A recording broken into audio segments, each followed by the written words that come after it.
Halo cuy, belum ada tanda-tanda nih apakah Monsterverse akan melanjutkan kisahnya. Karena itu hari ini gue membahas kisah dan asal-usul dari beberapa karakter Titan yang ada di Monsterverse. Khususnya Titan yang tidak pernah mendapatkan porsi visualnya, baik itu di film ataupun di novel dan komik resminya sendiri. Dan admin selama ini memang sengaja tidak membuat video dari masing-masing Titan tersebut. Karena pasti ya cuma sebentar video cuy. Seperti yang kita tahu, beberapa karakter sudah atau bahkan lebih dulu muncul di filmnya.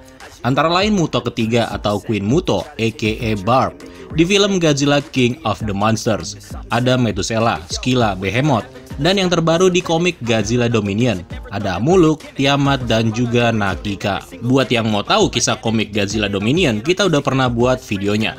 Back to the topic, beberapa nama yang akan dikisahkan ini bukanlah monster-monster yang gue sebutin tadi, melainkan yang nggak pernah terlihat sama sekali. Hal itu dikarenakan data tentang Titan-Titan itu sedikit banget, makanya akan gue buat menjadi satu video. So, duduk yang manis dan joget dulu dong.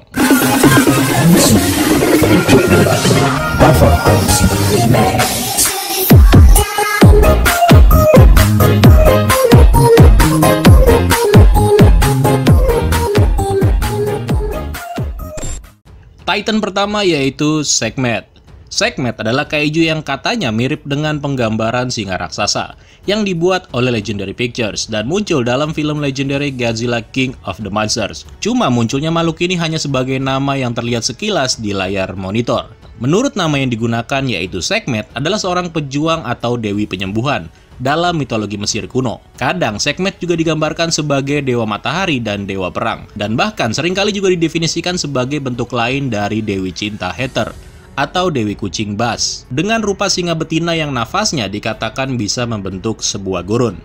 Sekhmet dikatakan juga memiliki sifat seperti kucing yang mirip dengan Sphinx atau singa betina.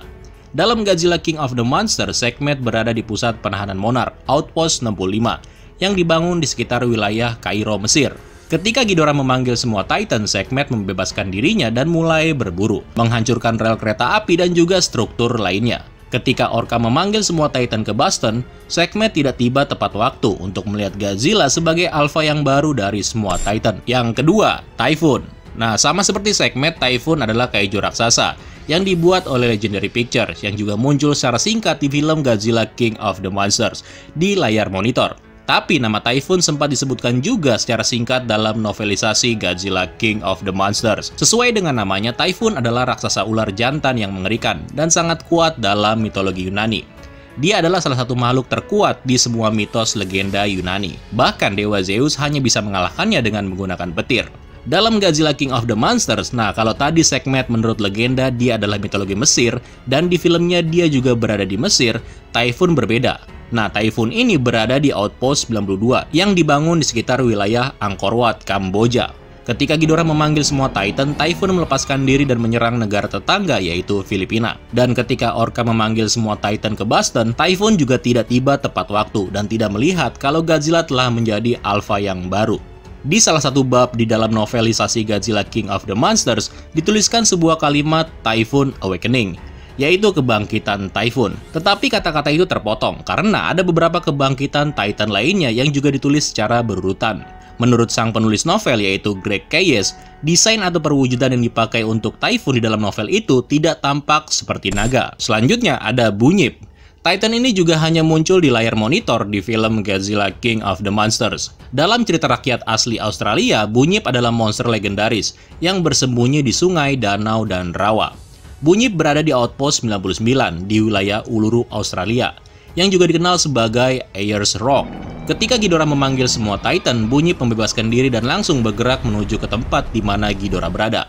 Tapi sebelum itu pergerakannya sempat terlihat di layar monitor, di mana Bunyip terlihat terlebih dahulu bergerak ke timur laut, dan kemungkinan makhluk tersebut menuju ke Alice Spring, 290 mil dari wilayah Uluru. Dan ketika Orca memanggil semua Titan ke Boston, Bunyip tidak tiba tepat waktu, dan dia juga tidak melihat Godzilla telah menjadi alpha yang baru. Kemudian ada Quetzalcoatl, yang juga hanya muncul di layar monitor di film Godzilla King of the Monsters. Dalam budaya pra-Kolombia, khususnya Aztec dan Nahua, Quetzalcoatl dikenal sebagai dewa ular berbulu. Quetzalcoatl berada di wilayah Monarch Outpost 57 yang dibangun di sekitar wilayah Machu Picchu, Peru. Ketika Ghidorah memanggil semua Titan, Quetzalcoatl terbangun dan langsung menuju ke tempat di mana Ghidorah berada. Dan ketika Orca memanggil semua Titan ke Boston, Quetzalcoatl juga sama. Dia tidak tiba tepat waktu dan tidak melihat Godzilla yang sudah menjadi alpha baru. Selain di Monsterverse, karakter Quetzalcoatl juga ada di film kartun yang juga merupakan sequel langsung dari film Godzilla tahun 1998. Yaitu Godzilla The Series. Nah, terus ada Titanus Mokele Mbembe. Anjay, ini kocak sih namanya. Kaiju raksasa dengan wujud seperti gajah yang dibuat oleh Legendary Pictures. Mokele Mbembe muncul sebentar di film Godzilla King of the Monsters, yaitu hanya lewat kepulan asap dan debu. Selain itu, namanya juga muncul di novelisasi untuk film Godzilla King of the Monsters. Arti dari nama Mokele Mbembe sendiri adalah orang yang bisa menghentikan aliran sungai. Menurut kepercayaan bangsa Kongo, Mokele Mbembe adalah sejenis makhluk kriptid yang hidup di air dan diyakini atau hampir mirip dengan perwujudan dari dinosaurus Sauropoda. Dalam novelisasinya juga menggambarkan Mokele Mbembe secara rinci, yang menyiratkan bahwa sosok yang ada di dalam asap dan debu adalah Mokele Mbembe. Titan ini berada di Outpost 75. Yang terletak di Jebel Barkal, Sudan. Nah, ketika Ghidorah membangunkan para Titan yang sudah tidak aktif, Mokele Mbembe berhasil membebaskan diri dan membunuh semua agent Monarch yang ada di area tersebut. Ketika Orca memanggil semua Titan ke Boston, Mokele Mbembe juga tidak tiba tepat waktu. Sosok Mokele Mbembe sendiri memiliki kesamaan elemen dengan makhluk legenda cerita rakyat Afrika Selatan yang bernama Groot Slang, di mana makhluk legenda itu memiliki bentuk yang menyerupai gajah dengan ekor panjang seperti ular. Dan selanjutnya, Leviathan. Makhluk ini adalah kaiju air raksasa yang dibuat oleh Legendary Pictures. Leviathan muncul di film Godzilla King of the Monsters, juga di layar monitor. Namanya juga disebutkan secara singkat di novelisasi film Godzilla King of the Monsters. Nama The Leviathan kemungkinan mengacu pada penggunaan Bible, di mana disebutkan Leviathan adalah makhluk laut raksasa yang diciptakan oleh Tuhan, dan biasanya digambarkan sebagai buaya, ular, atau paus. Nama Leviathan juga dapat merujuk pada definisi makhluk air besar atau sesuatu yang sangat besar dan kuat. Leviathan pertama kali ditemukan di Loch Ness, Skotlandia oleh Monarch dan dikurung di Outpost 49. Ketika Ghidorah memanggil semua Titan, Leviathan membebaskan diri dengan Titan lainnya. Dan ketika Orca memanggil semua Titan ke Boston, Leviathan juga tidak tiba tepat waktu. Menurut beberapa kabar, Leviathan dapat melakukan perjalanan keluar masuk dari Loch Ness dengan menggunakan terowongan Hollow Earth. Dan secara kebetulan, hal itu juga diyakini oleh banyak ahli teori monster Loch Ness, yaitu ada semacam terowongan di bawah Loch Ness yang saling menghubungkan satu dengan yang lainnya. Yang terakhir, ada Titanus Abaddon. Abaddon adalah kaiju raksasa yang dibuat oleh Legendary Pictures yang kemunculannya hanya sebagai nama di layar monitor. Menurut versi Bible, nama Abaddon adalah malaikat yang jatuh. Terkadang dia bisa menjadi malaikat maut dan terkadang juga muncul sebagai malaikat penghancur.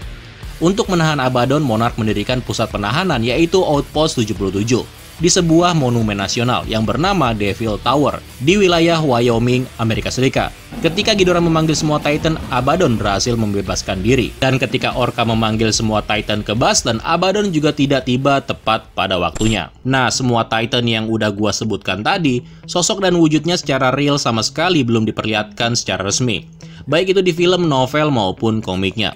Gua nggak tahu karakter monster ini kedepannya akan diperlihatkan atau memang tidak sama sekali. Apalagi beberapa karakter monster utama juga belum mendapatkan porsinya. Contohnya kayak origin story of Mothra versi Monsterverse, atau cerita asli dari Rodan versi Monsterverse juga. Dan gua rasa kedua Titan itu dulu yang harusnya dapat porsi lebih untuk next projectnya. So gitu aja dulu cuy, semoga kalian terhibur. Dan jangan lupa like sebanyak-banyaknya jika kalian suka dengan video seperti ini. Dan sampai jumpa di video selanjutnya. Keren lo semua. Ciao.